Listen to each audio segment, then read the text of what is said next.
In the heart of our community, where life moves fast and faces blur in the crowd, there are unnoticed heroes, ordinary people with extraordinary dedication. They walk among us, often unnoticed, yet their impact is deeply felt. And today we turn our lenses towards one of them. Magandang umaga po sa inyong lahat. Ako po si Mary June Hernandez Natal, BHW o Barangay Health Worker ng Bangbangalon, Buwak, Marinduque. Ako po ay bilang isang BHW, ang gawain ko po ay puntahan yung mga bagong anak at sabihan kung kailan sila dapat magpaturok ng bakuna, ang mga baby. At ang pagbibibid din po sa mga medyo sumasama ang katawan, yun po'y gawain din po namin. At kasalukuyan nga po ako nandito para ibibi ang isa naming kabarangay. Tapos, maliban po doon, marami pa rin po kaming gawain sa barangay.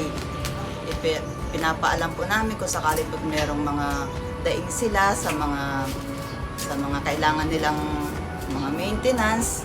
Pag meron po sa ating barangay o sa ating center, kami po ang humihingi para ibigay sa ating mga kabarangay.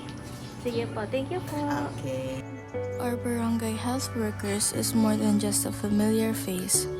They are the first to respond when sickness strikes, the guiding hand for expectant mothers, and the watchful eye ensuring the well-being of every family.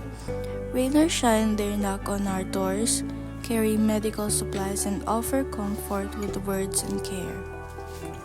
Ikaw naman ay okay ang pakiramdam mo yan. Pagod na eh. Pero hindi naman ako nanginginig yung mga lutulan. Pero parang nakaantok ako. Naantok ka. With patience and compassion, they serve not for recognition or wealth, but for the simple belief that every life in our barangay matters. While we go back to our daily routines, they work tirelessly, often without rest, to safeguard the health of our community. They may not wear capes or appear in headlines, but their kindness and sacrifice shape the very foundation of our barangay. To our health workers, our silent guardians, this is our tribute to you. Thank you very much for your service.